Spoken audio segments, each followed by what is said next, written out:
Thumbnail দেখে নিশ্চয়ই তোমরা অবাক হচ্ছ, তাই না? আসো তোমাদেরকে একটা গল্প বলি। একজন রোগী ডাক্তারের কাছে গেল, তার অনেক অভিযোগ তার নিজের শরীর নিয়ে। তো এখন ডাক্তারের কাছে যখন গেছে তখন ডাক্তার জিজ্ঞেস করতেছে, ভাই আপনার সমস্যাটা কি? তখন বলে, ডাক্তার সাহেব আমার পুরো শরীর ব্যথা। তো এটা শুনে তো ডাক্তার মহাশঙ্কিত, পুরো শরীর ব্যথা মানে। তো তারা পাঠাইলো, বিভিন্ন টেস্ট করছে, এক্সরে করছে, এক্সেট্রা এক্সেট্রা, মানে যেগুলো যেগুলো সমস্যা আসলে সব কিছু করছে ধরো ডায়াগনোসিস করার জন্য। এরপরে যখন আসছে ডাক্তারের কাছে, আসার পরে ডাক্তার দেখে রিপোর্ট একদমই নর্মাল। তো এখন ডাক্তার তার গায়ে হাত দেয়, ব্যথা আছে? বলতেছে না। ব্যথা আছে? তো না। ঠিক আছে, এখন আবার রোগী তখন নিজের আঙ্গুল নিয়ে নিজে হাত দিয়ে ব্যথা দিয়ে বলতেছে, ডাক্তার সাহেব ব্যথা, এখানেও ব্যথা, এখানেও ব্যথা, মানে তার পুরো শরীরই ব্যথা। এখন ডাক্তার তার হাত নিয়ে দেখতেছে, তার হাত মানে যে হাত দিয়ে সে দেখতেছে তার হাতটা আসলে কাটা, বুঝছো? তো এখন কাটা কিন্তু তার সামান্য আঙ্গুলটুকু, বাট তার মনে হচ্ছে তার পুরো শরীরটাই ব্যথা। তো এই গল্পের সাথে তোমাদের মিলটা কোথায়? গল্পের সাথে তোমাদের মিলটা এই জায়গাতেই, তোমাদেরও সব কিছুতেই সমস্যা। হ্যাঁ, পড়াশোনা যখন করতে বসো তখন মনে হয় যে ভাই আমার পুরো দুনিয়াতেই সমস্যা, মানে আমার মতো সমস্যা দুনিয়ার আর কারো নাই। কিন্তু যদি তুমি দেখো সমস্যাটা কিন্তু তোমার নিজের, বুঝছো? মানে তুমি কখনো পড়তেই বসো না, কখনো পড়তে বসানোর জন্য তোমার মনে হয় তোমার সব কিছুতেই সমস্যা।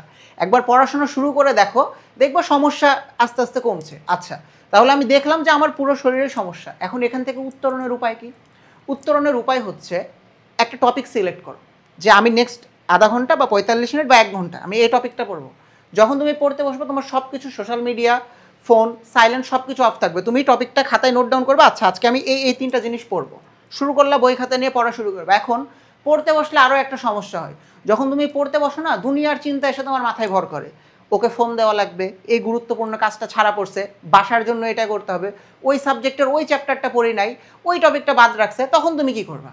খুব সুন্দর করে একটা সাদা পৃষ্ঠা রাখবা পাশে, দেখবা হাজার রকমের চিন্তা আসছে, যেই চিন্তা আসবে খাতায় নোট ডাউন করবা, যেই চিন্তা আসবে খাতায় লিখে দিবা। দেখবা তোমার থটটা যদি তুমি কোনো একভাবে এক্সপ্রেস করে দাও, ওইটার তোমার মাথায় বার্ডেন ক্রিয়েট করবে না। ঠিক আছে, তাহলে এই প্রসিজিয়ারগুলো ফলো করো এবং অন্যকে দোষ দেওয়া বাদ দাও। সবার আগে তুমি চিন্তা করো তোমার পড়াশোনা খারাপ হওয়ার পিছনে দোষ কিন্তু ভাইয়া তোমার নিজের।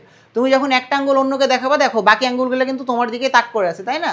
বিষয়টা কিন্তু আসলেই সেটা, মানে আমরা আমাদের পড়াশোনা যে খারাপ হয় এটার পিছনে কারণ কিন্তু আমরা নিজেরাই, বুঝেছো? আমরা শুধুমাত্র অযথাই দোষারোপ করি আমাদের টিচারদেরকে, আমাদের সিস্টেমকে, আমাদের বই খাতাকে।